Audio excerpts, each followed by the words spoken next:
books you should read if you are a Chris Evans fan, because this first recommendation is actually two. And to start off, we're not going to reinvent the wheel. If you liked Knives Out, you should read The Inheritance Games by Jennifer Lynn Barnes. Everyone's already said it, and they're right. It's such a fun, fast-paced story. I liked the twists, like it was an easy read. But that being said, it does feel very YA. The characters do feel like realistic high school students, which like is not everybody's vibe. Some of us are a little too old for that. So in that case, I would recommend Lavender House by Lev A.C. Roshin or Rosen. I'm not really sure which way to pronounce it. I've seen it and heard it both ways. But that is an adult mystery. It is a lot darker. It's LGBTQIA representation, and it is actually a historical mystery, and it's got lots of fun twists and turns, and it feels very much like Knives Out, but more mature than The Inheritance Games. Okay, so next on our list, if you like The Gray Man, you should read Her Majesty's Royal Coven by Juno Dawson. So, I know what you're thinking. Stay with me. I'm going somewhere with this. I promise it's gonna make sense. Now, these two are not necessarily like in plot, but they do have some of the same elements, and they give me the same vibes. So, the things that they have in common are like secret government agencies, and my personal favorite trope, which is the like questionable childcare situation, like the questionable guardian trope, and I'm such a sucker for it. I love it. So highly recommend this series as a whole. So if you like Gifted, you should read Counting by Sevens by Holly Goldberg Sloan. These stories are very similar. They deal with child prodigies and the complicated family dynamics surrounding that. It is children's lit, so don't go into it expecting, you know, an adult fiction book, because it's not. But it is a good read. It's a little bit of a downer, but I think it is worth the read regardless. For number 4 on our list, if you liked What's Your Number, then you should read Heartstopper by Alice Oseman. And if you haven't already read it, please do. That's all I'm gonna say. Just, it's so good.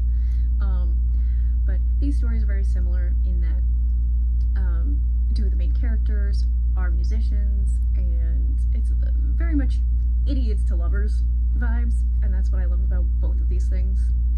So highly recommend. Number 5 on our list is Before We Go. Now, if you like that movie, you should read The Invisible Life of Addie LaRue by V.E. Schwab. These, once again, are very similar in vibe rather than plot, and they're very whimsical stories, introspective, and as I was watching and reading them, they made me think about where and who home is to me. For number 6, if you liked Ghostin', you should read The Gilded Wolves by Roshni Chokshi. Now, these are kind of thrillery, it's giving heist, and they both also deal with well-meaning but a little bit meddling family, or in the case of The Gilded Wolves, found family, and again, it's idiots to lovers. Number 7, if you liked Snowpiercer, you should read Life as We Knew It by Susan Pfeffer. These are both post-apocalyptic stories. They deal with nuclear winter, and they feature main characters who are just doing their damnedest to survive given their circumstances. Now, this is technically, I think, children's, if not YA, and on the younger side of YA at that. So if that's not usually your bag, but this sounds interesting and you like Snowpiercer, I say give it a try anyway, because it's not like the other children's book that I have recommended in this video. It is, as far as like the nature aspects of the story, almost as intense as Snowpiercer, and in fact it was so unnerving to me when I read it for the first time in like high school or college that I could not finish the series. Number 8, if you liked Playing It Cool, you should read Delilah Green Doesn't Care by Ashley Herring Blake. These stories both feature kind of curmudgeonly main characters who are very jaded and are out here just trying to do their job and not fall in love, and then of course the inevitable happens. I love Delilah Green for this pick because it is LGBTQIA. It is a lot less dated, shall we say, than Playing It Cool. I rewatched most of these movies that I hadn't seen in a while to make this video, and boy, this didn't age well. That being said, Delilah Green is a delightful, updated, similar vibe to it. So, highly on to number 9. Now, this is actually what inspired this whole recommendations video. I happened to be listening to the audiobook for this and watching the show at the same time, and what resulted is the rest of this recommendations video. So, if you liked Defending Jacob, you should read The Black Queen by Jumana Emile. Now, The Black Queen is pretty much a play-by-play of Defending Jacob, except instead of focusing on an affluent white family, it features the first black homecoming queen in a Louisiana town, and the rich, snobby white girl that everyone thinks did it. I was very impressed by this book, the audiobook specifically. It is not a full cast, but you do get 2 narrators, and there is a little bit of a soundscape involved, which I thought was very cool. It was the first audiobook I listened to with a soundscape. But definitely look into this one if you like Defending Jacob or you just like whodunits. So it took me quite a while to come up with this list and to make this video, because I did have to vet most of these books. I hadn't read most of them before making this list. And I knew along the way there were going to be some duds, so now I have a couple of dishonorable mentions for you.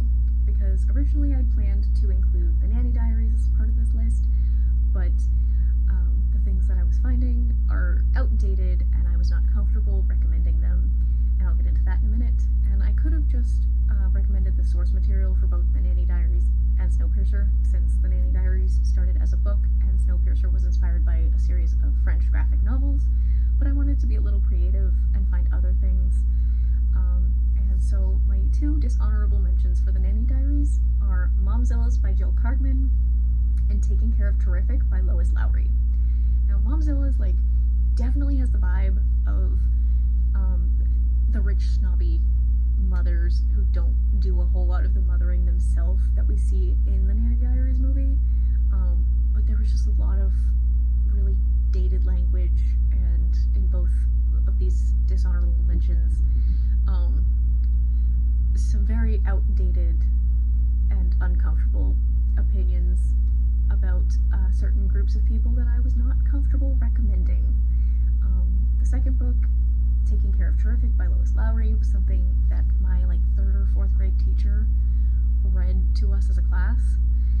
And as I was reading this, I'm certain she didn't read the whole thing to us back then, but as I was rereading it to vet it for this list, I couldn't believe that she read it to us at all, to be perfectly honest. So those are some other ones. Read at your own caution. I would look at some summaries and some other reviews to just be certain what you're getting into. Thank you so much for watching my video. I super appreciate it, and I would also really appreciate it if you would consider giving me a like, maybe subscribing. I'm definitely going to do some more pop culture recommendations in the future. I really enjoyed making this video, and I hope I'll see you around soon.